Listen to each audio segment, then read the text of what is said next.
morning students. Today we are going to learn the civics third chapter, that is rural local self-government. Local self-government is an institution which look after the local problems and provides basic amenities to the people. Since after the majority of the people live in the villages, we have to make sure that there is participation with the people in the local level. Civic amenities like water supply, electricity, transport, education, sanitation, healthcare, etc. are essential for the good life in rural and as well as the urban areas. An individual cannot afford these facilities by themselves. So, the government provides and manages these amenities. India is such a big country, it is impossible for central and state government to solve all the problems in local level. This purpose is served by local self-government. This makes administration easy, economic and more democratic. Mahatma Gandhi believed that all-round development of village community can be achieved when the village govern themselves. The advantages are that are more familiar to their problems, so they can solve better solution. A, as they are very familiar to themselves, so they can give better solutions to that. B, since there is their own benefits, the village community participate more actively to develop themselves. Let's start with the next topic, that is Gram Panchayat. Gram Panchayat looks after the administration of the village. If the population of the village is less than 500, 2 or 3 such villages come under one Gram Panchayat. It is then called as a group Gram Panchayat. The Gram Panchayat carries out the functions related to water supply, electricity, registration of birth, death and marriages. The office bearers and the officers of Gram Panchayats are Sarpanch, Gram Sevak, Gram Sabha. So, let us see the first, Sarpanch. The election of Gram Panchayat are held every 5 years.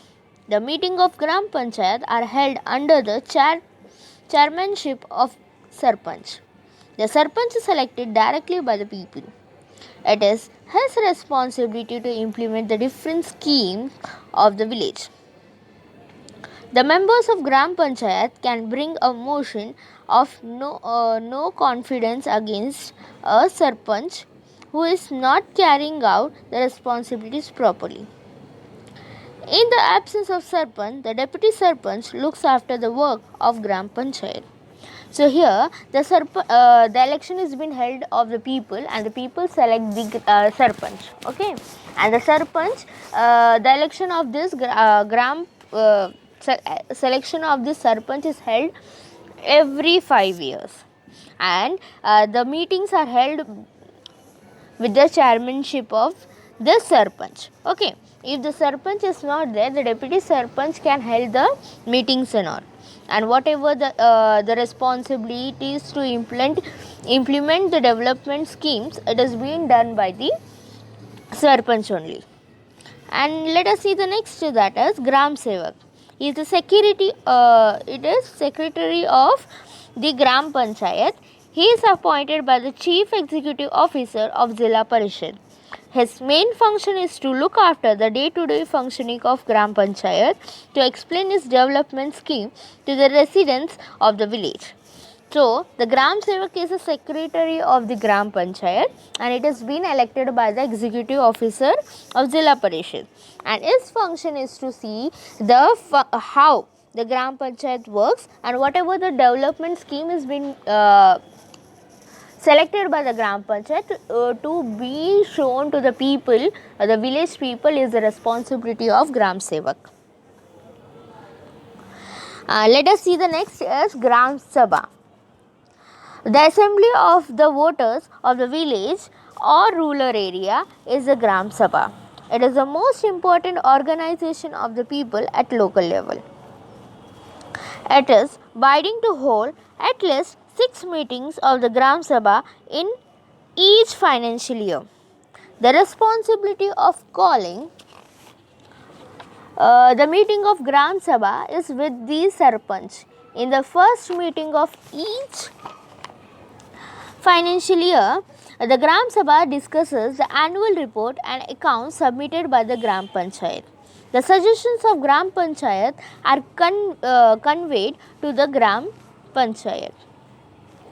The Gram Sabha gives action to the development schemes proposed by the Gram Panchayat. The Gram Sabha has authority to decide upon the individual deserves the benefits of government schemes. So, here the Gram Sabha is an assembly of the voters of the village of rural area, and that is what we call as Gram Sabha. It is most important organization of people in the local level. It in each financial year, the 6 meetings is being held of Gram Sabha, and in the first meeting of each financial year, the Gram Sabha discusses all the annual report, whatever accounts and all, whatever it has been spent in Gram Panchayat, and the suggestion of Gram Panchayat Sabha is being conveyed to Gram Panchayat also. C is it trains people in local level to be more self-reliant. D. It reduces the works of central and state government.